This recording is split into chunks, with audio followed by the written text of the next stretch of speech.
हाँ जी बेटा, नमस्कार। मैं अमन सर, गुरु कृपा ग्रुप ऑफ इंस्टीट्यूट से।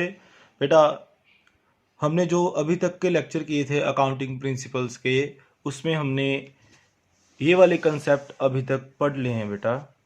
सबसे पहले है बिजनेस एंटिटी कंसेप्ट, ये हम अच्छे से कर चुके हैं। उसके बाद मैचिंग कंसेप्ट है, फिर है हमारे पास अकाउंटिंग पीरियड कंसेप्ट, फिर है हमारे पास ड्यूल कंसेप्ट, उसके बाद है accrual assumption, then going concern assumption, फिर आती है बेटा हमारे पास कंसिस्टेंसी अजम्पशन, फिर मटीरियलिटी प्रिंसिपल भी पढ़ लिया है हमने, वेरीफेबल ऑब्जेक्टिव पढ़ लिया है। अब जो हमारे पास बाकी के बचे हैं कंसेप्ट, वो ये 3 कंसेप्ट बचे हुए हैं। एक है हमारे पास कॉस्ट कंसेप्ट, दूसरा है फुल डिस्क्लोजर प्रिंसिपल, तीसरा है प्रूडेंस प्रिंसिपल। आई होप कि आपको जो पिछले सारे कंसेप्ट हमने डिस्कस किए हैं, अकाउंटिंग प्रिंसिपल्स हमने डिस्कस करे हैं, वो आपको अच्छे से क्लियर हैं। और अभी जो हम करने जा रहे हैं वो है बेटा कॉस्ट कंसेप्ट। आइए देखते हैं बेटा कॉस्ट कंसेप्ट के बारे में।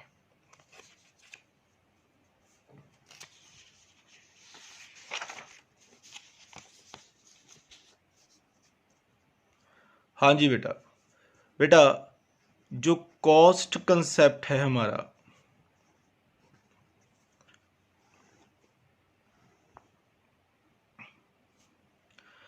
इसका मतलब है कि जब हम अपने अकाउंट्स प्रिपरेशन करते हैं, उस टाइम पर हम जो अपने एसेट्स को अपनी बैलेंस शीट में, अपनी बुक्स में डिस्क्लोज करते हैं, वो बुक वैल्यू पर करते हैं बेटा।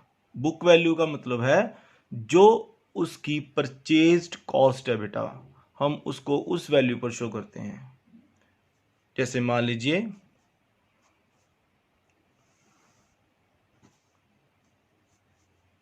मैंने कोई 15-16 में, इस साल में मैंने लैंड एंड बिल्डिंग परचेज करी थी, और जो लैंड एंड बिल्डिंग थी वो थी बेटा 50 लाख रुपए की। अब 16-17 आ गया बेटा, फिर 17-18 आ गया, इसके बाद 18-19 आ गया, फिर 19-20 आ गया बेटा। बेटा साल तो आगे आगे चलते गए, लेकिन जो लैंड एंड बिल्डिंग की अमाउंट है हमारे पास कितनी, 50 लाख रुपीस की, वो हम इस साल में भी, मतलब 16-17 में भी, 17-18 में भी, 18-19 में भी, 19-20 में भी उसको सेम वैल्यू से डिस्क्लोज करेंगे। हाँ, एक चीज है, जो बिल्डिंग पर डेप्रिसिएशन लगती है, वो डेप्रिसिएशन हर साल उस पर डिडक्ट होती जाएगी बेटा। सो हम जैसे मान लीजिए हमने जो एस्टिमेशन लगाया था वो था कि हम डेप्रिसिएशन जो लगेगी, डेप्रिसिएशन का मतलब मैं आपको एक बार समझा देता हूँ क्या होता है। डेप्रिसिएशन का मतलब होता है कि मान लीजिए कि आपने कोई कार परचेज करी। अभी कार की जो वैल्यू थी जब आपने परचेज करी वो थी 10 लाख रुपए, और एक साल के बाद आपने जो एस्टिमेट लगाया था वो था बेटा कि 10% से वैल्यू हर साल में इसकी रिड्यूस होगी कार की। जैसे 10 लाख की वैल्यू है तो 10% बना इसका 1 लाख रुपया।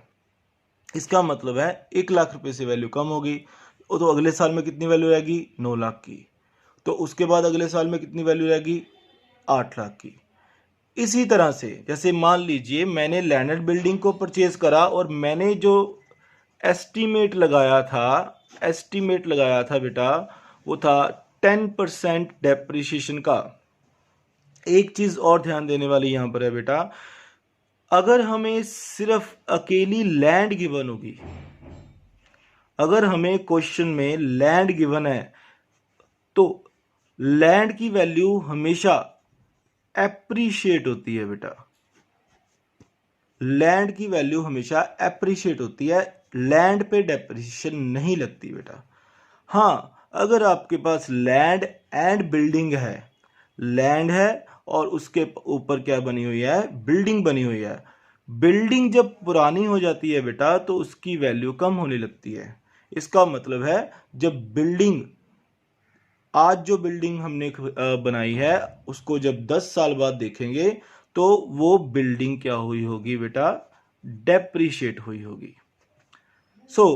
तो मैंने ये अज्यूम किया कि 10% से हर साल बिल्डिंग की वैल्यू, लैंड बिल्डिंग की वैल्यू रिड्यूस होगी। लैंड की वैल्यू हालांकि रिड्यूस नहीं हो रही, सिर्फ बिल्डिंग की वैल्यू ही रिड्यूस होती है। तो इसका मतलब है मेरे एस्टीमेट के अकॉर्डिंग यहाँ पर कितनी वैल्यू बच गई, 50 लाख में से हमने इस साल में 5 लाख रुपए डिडक्ट कर दिए। क्यों? क्योंकि वो यूज होगी बिल्डिंग।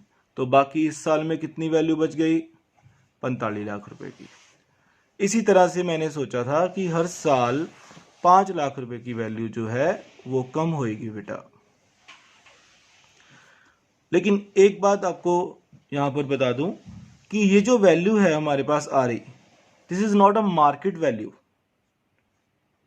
यहां पर कितनी वैल्यू आ गई, 40 लाख की। इधर आ गई हमारे पास फिर 35 लाख की, फिर आ गई हमारे पास 30 लाख की वैल्यू। इसका मतलब है हम जो एस्टिमेटेड डेप्रिसिएशन हर साल लगा रहे हैं, एस्टिमेटेड डेप्रिसिएशन का मतलब है कि हम हर साल में कुछ ना कुछ वैल्यू से उस एसेट को रिड्यूस करे जा रहे हैं। क्यों? क्योंकि हमें पता है जो बिल्डिंग है उस पे डेप्रिसिएशन लगती है।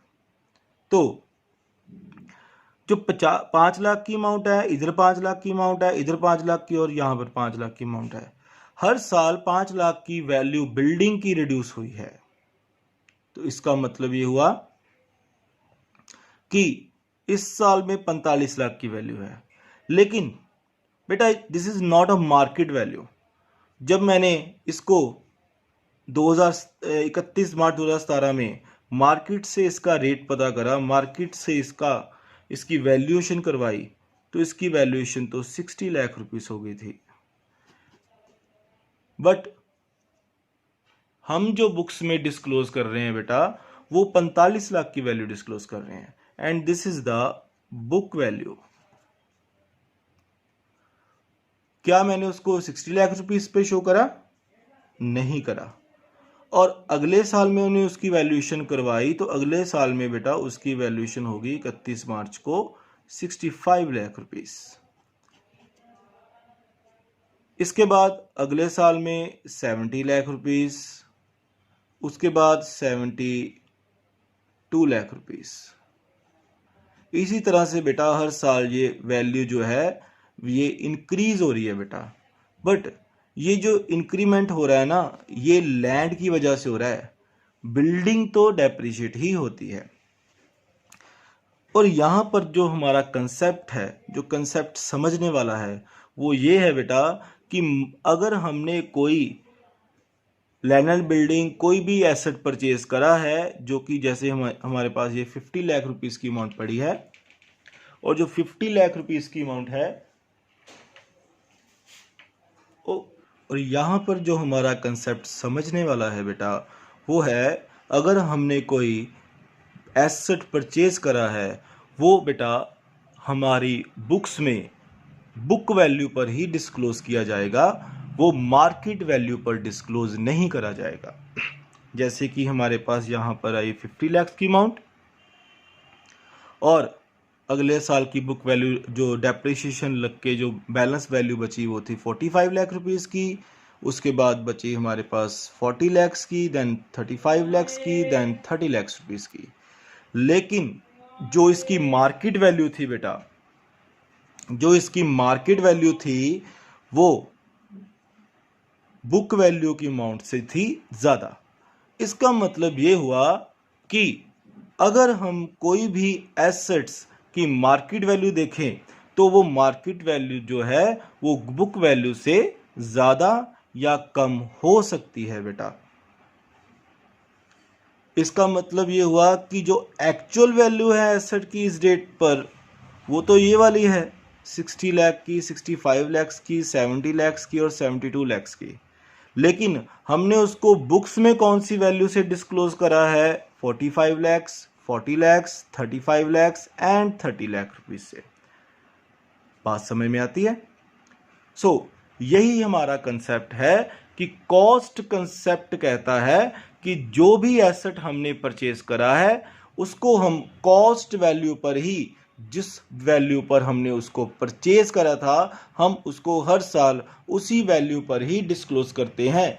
हम उसको मार्केट वैल्यू से डिस्क्लोज नहीं करते, जबकि जो उसकी एक्चुअल वैल्यू है वो बेटा मार्केट वैल्यू होती है एसेट की, और मार्केट वैल्यू को हम बुक्स में डिस्क्लोज नहीं करते। बात समझ में आती है? हाँ, जब हम कोई एसेट को सेल करेंगे तो हम क्या करेंगे, जो हमारे पास उस टाइम पर उसकी बुक वैल्यू रहेगी उसमें उस वैल्यू को मार्केट वैल्यू से कंपेयर करके जो डिफरेंस होगा बेटा, वो हम उसका प्रॉफिट या लॉस कंसीडर करेंगे। लेकिन हर साल जब तक हम उस एसेट को यूज कर रहे हैं बेटा, तब तक वो एसेट हमेशा बुक वैल्यू पर ही डिस्क्लोज करा जाएगा, चाहे मार्केट में उसकी वैल्यू कितनी भी हो। बात समझ में आती है? इस तरह से हम ये कह सकते हैं कि जो एक कॉस्ट कंसेप्ट हमें बताता है, ये हमें बताता है बेटा कि एसेट्स जो हैं वो बुक वैल्यू पे डिस्क्लोज हो रहे हैं। अगर वो बुक वैल्यू पर डिस्क्लोज हो रहे हैं, इसका मतलब है वो बेटा जो हमारे बैलेंस शीट की, जो हमारे एसेट्स की ट्रू वैल्यू को डिस्क्लोज नहीं करते बेटा, ट्रू वैल्यू को डिस्क्लोज नहीं करते। क्यों नहीं करते बेटा? क्योंकि जो उसकी एक्चुअल वैल्यू होती है वो अलग होती है और जो बुक वैल्यू होती है वो अलग होती है। Actual market value is different from the book value and assets always disclosed in the balance sheet in the books of accounts at their book value, not at the market value. इस तरह से हम ये भी कह सकते हैं, ये जो कॉस्ट कंसेप्ट है ये एक तरह की क्या है, हमारे अकाउंट्स के लिए लिमिटेशन है बेटा, क्योंकि ये हमें एक true value of assets provide नहीं करता। बात समझ में आई? आइए अब इसको हम बेटा बुक से रीड करते हैं। ध्यान से देखना बेटा।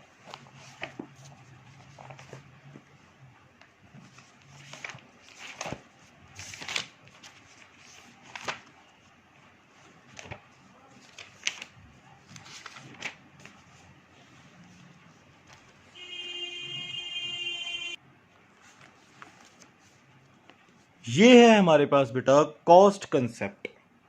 तो कॉस्ट कंसेप्ट को अब हम रीड करेंगे। देखिएगा बेटा, जो कॉस्ट कंसेप्ट है उसमें लिखा है, according to the cost concept an asset is recorded in the books of accounts at the price paid to acquire it. इसका मतलब ये हुआ कि जब कोई एसेट जो है, asset is recorded in the books of accounts at the price paid to acquire it, asset को बुक्स में उसी वैल्यू पर ही रिकॉर्ड किया जाता है जिस वैल्यू पर हमने उसका प्राइस पेड करा था। इसका मतलब ये हुआ कि हम उसको मार्केट वैल्यू पर डिस्क्लोज नहीं कर सकते। And cost is the basis for all the subsequent accounting of asset. Cost is the basis for all the subsequent accounting for assets. इसका मतलब ये हुआ कि जो कॉस्ट है उसी को ही बेस मानकर हम उसकी आगे की अकाउंटिंग करते हैं। जैसे कि मैंने आपको इसमें बताया था कि जब हम डेप्रिसिएशन लगा रहे हैं बेटा, वो हम 50 लाख रुपीस की अमाउंट पर लगा रहे हैं। क्या मैं उसको आपको डेप्रिसिएशन मैंने मार्केट वैल्यू के ऊपर लगाई? जी नहीं। क्यों नहीं लगाई? क्योंकि कॉस्ट कंसेप्ट कहता है कि जो एसेट है, जो हमने एसेट को परचेज करा है, सबसे पहले तो हम उसको परचेज वैल्यू पर रिकॉर्ड करेंगे और जो आगे की अकाउंटिंग है उसको इसी कॉस्ट के बेस्ड पर ही कैलकुलेट करेंगे। बात समझ में आई? इसका मतलब ये हुआ कि इसमें मार्केट वैल्यू जो है उसका तो कोई रोल ही नहीं है इसमें। सो असल में है क्या, जो एक्चुअल वैल्यू है, जो रियलाइजेबल वैल्यू है एसेट की इस डेट पर, वो तो मार्केट वैल्यू ही है ना।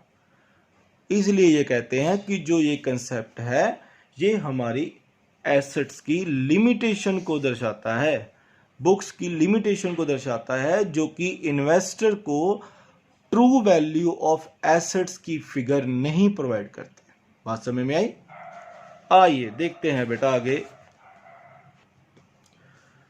Asset is recorded at cost at the time of its purchase, but it is systematically reduced charging depreciation।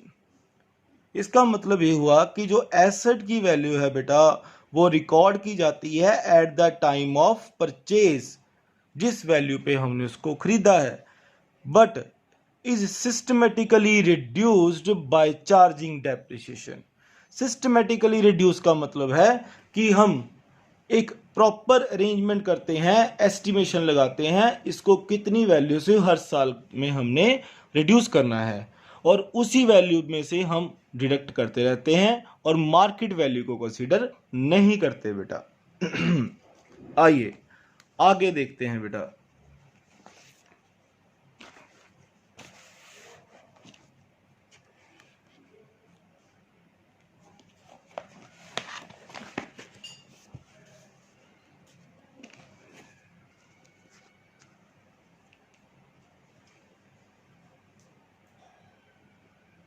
हाँ जी बेटा देखिएगा, उसने बोला है आगे कि the market value of an asset may change with the passage of time.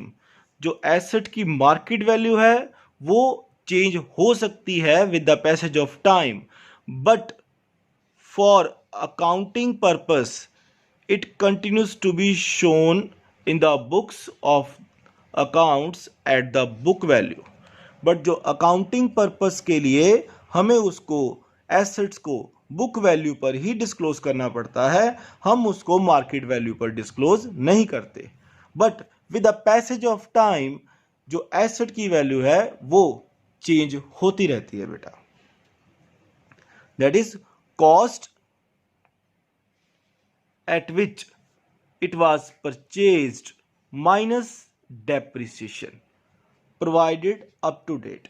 इसका मतलब है जैसे मैंने आपको अभी बताया था इसमें कि जो हमारी कॉस्ट है उसमें से हर साल हमने डेप्रिसिएशन माइनस करते जाना है बेटा। आइए बेटा फॉर एग्जाम्पल के तौर पर उन्होंने बोला है यहां पर हमें कि N asset is purchased for ₹5 lakh and if at the time of preparing the final accounts बेटा होते हैं जो हम साल के एंड में अपनी फाइनेंशियल स्टेटमेंट्स को तैयार करते हैं, even if its market value is से 4 लाख रुपीस और 7 लाख रुपीस।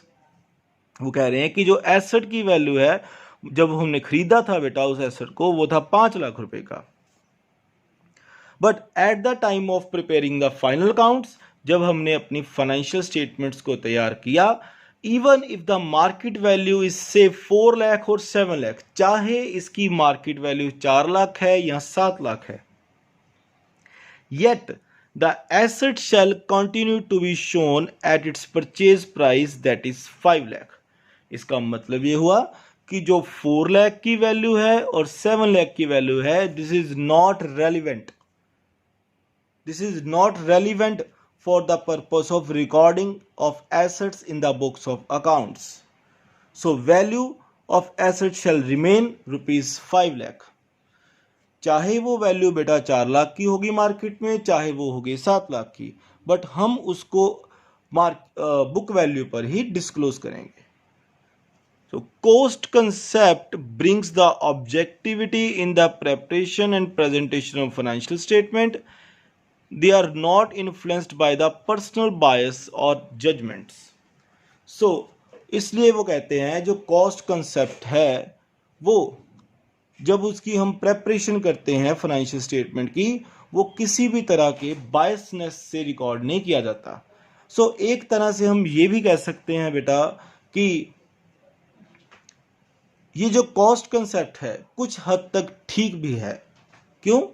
क्योंकि बेटा अगर हम इसको मार्केट वैल्यू पर डिस्क्लोज करना शुरू कर देंगे तो ये भी हो सकता है कि हम अपने इन्वेस्टर्स को अट्रैक्ट करने के लिए हम उसकी वैल्यू को बढ़ा चढ़ा कर लिख दें बुक्स में, जिसकी वजह से इन्वेस्टर जो है वो इन्फ्लुएंस्ड होगा और वो हमारी कंपनी में पैसा इन्वेस्ट कर देगा।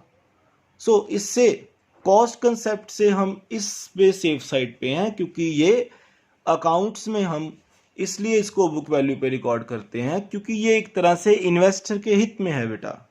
हम जानबूझकर अपनी वैल्यूज़ को थोड़ी बढ़ा सकते हैं फिर, क्योंकि मार्केट में हम कैसे भी करके उसकी वैल्यू को बुक्स में अगर ये मार्केट वैल्यू पर डिस्क्लोज की जाती तो हम अपनी तरफ से भी बायसनेस करके भी उसकी वैल्यू को बढ़ा सकते हैं, चाहे उसकी वैल्यू ना बढ़ी हो। सो इसीलिए हम कॉस्ट कंसेप्ट को यूज करते हैं अकाउंटिंग में बेटा। बात समझ में आती है?